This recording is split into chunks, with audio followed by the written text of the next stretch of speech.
And first tonight, the Navy sailor, who's also a drag queen, social media star turned digital ambassador, Harpy Daniels, joins us. Reasonable people can agree we've come a long way from World War II recruiting posters. Here's just a sample of the Harpy Daniels video that the Navy picked to help represent gays in the service.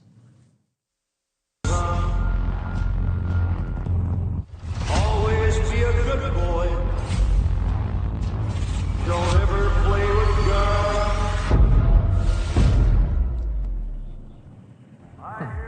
One Republican senator compared the Navy's pick of Harpy to Bud Light hiring transgender TikTok star Dylan Mulvaney.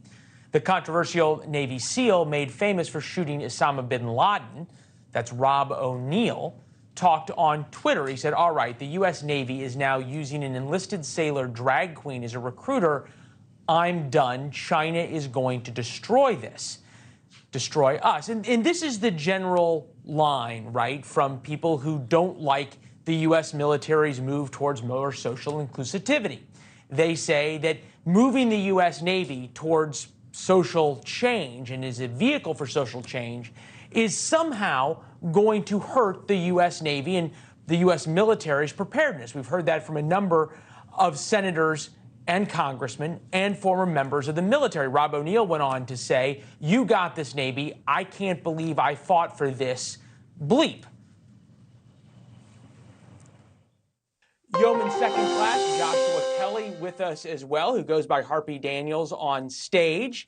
We're going to get to that controversy in a second, but first I just want to understand sort of the process of how this Navy digital ambassador thing happened. Any idea how you were selected or how high up in the Navy it went to have you picked?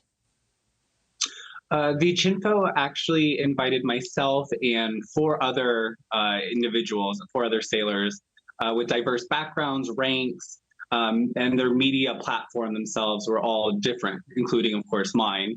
And I believe they sought us out to see if we can reach out to different demographics that we all correlate with, whether in the military or or what we do outside of the military.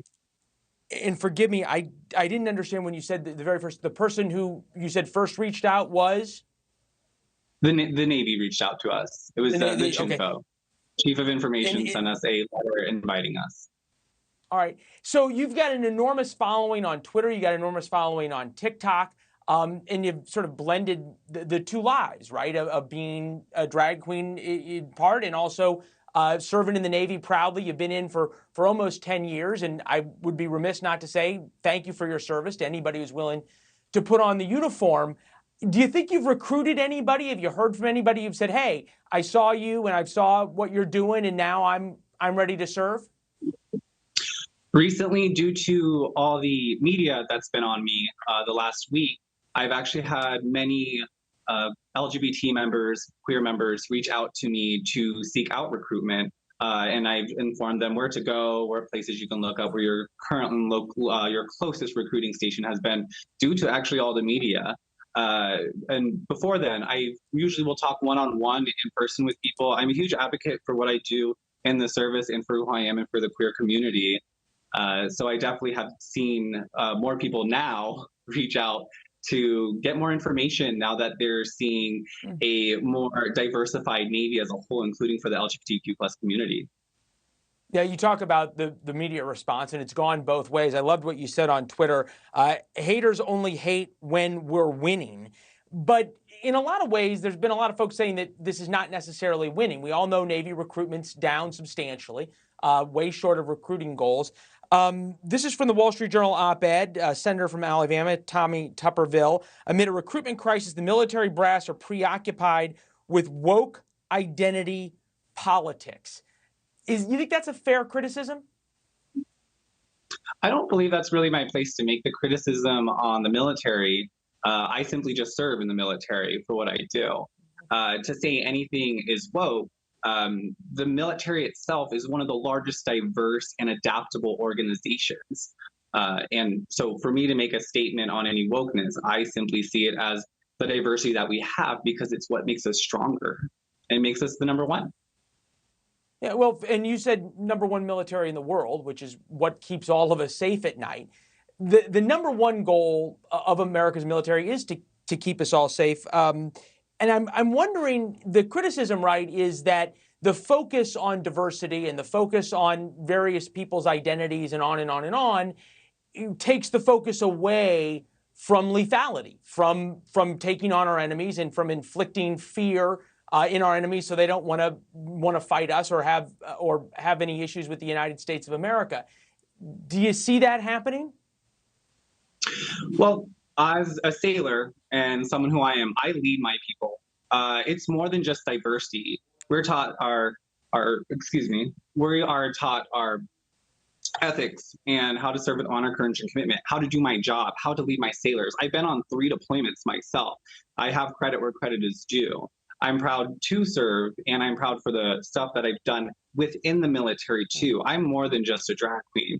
I have records of awards and accomplishments that I've done myself, along with any other service member who served. We are not going to go out and I'm not going to show the world what I'm doing for my sailors. That's for us, so we can get mission ready and what we need to do, because we know what's at hand and what's at stake. And that is our goal. Our goal is to make sure that we continue fighting for our country. And that is still happening. I still go through every annual training that the military does, and it just simply keeps getting better. And how we can adapt, and the diversify isn't necessarily a diversity just in people, but the people and their backgrounds, because we all bring something to the table that's very important. And we all use that in our job on a daily, that we do 24/7, 365 days out of the year. Yeah, fair enough there. I'm trying to think about this, and I'm just wondering from a personal standpoint, because in a way, you've really been attacked personally by a lot of people whom you serve and protect. And I'm even thinking about somebody like Rob O'Neill, Navy SEAL, who said, the Navy's now using an enlisted sailor drag queen as a recruiter. I'm done. China's going to destroy us. You got this, Navy. I can't believe I fought for this bleep. That's attacking really your patriotism. You've been compared to Dylan Mulvaney, saying that this is the Navy's Bud Light moment, that all of a sudden people aren't going to want to serve because you've been put out as a face of the Navy. It's got to at least hurt a little bit personally, doesn't it?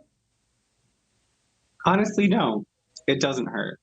The reason why it doesn't hurt is because you have your own opinions, you have your own views. And as a sailor, it's my job to defend that freedom.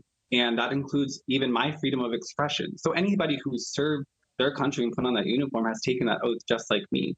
So I don't necessarily am hurt by any hate or negativity. I simply just pay it no mind, and it will eventually the truth will come out, and what is right is what is right, and what is wrong is what is wrong. But that's not for me to determine. My job is to just continue doing what I'm doing. And if being an openly queer sailor and showing representation for the LGBTQ plus community, a community that simply has not had the opportunity to shine as bright. Don't Ask, Don't Tell was only 2011 of September, and we only allowed trans member to serve openly since 2021. So I just simply have to be the first person that authentically said, I want to still be me and serve my country. And I believe I definitely did that. And I'm not the only one. Every branch has drag queens, has LGBTQ plus members. And if anything, drag itself should be nothing new for anyone who served, especially even in the service. Before times of World War II, when my grandfather served, I know he's definitely seen a few drag queens, and my father himself, who served 24 years, would tell me the crossing of the line ceremonies. And if anybody knows those, drag has been a part of it too. Well, you should be proud to carry on the family tradition in the military. And it says a lot that you're willing to talk about it and communicate about it in the way that you do. We're glad to have you. This has been a great conversation. Thank you. Thank you. Thanks for watching. Go to newsnationnow.com to find NewsNation on your television provider. And don't forget to subscribe. Click the red button to get more of NewsNation's fact-driven, unbiased coverage.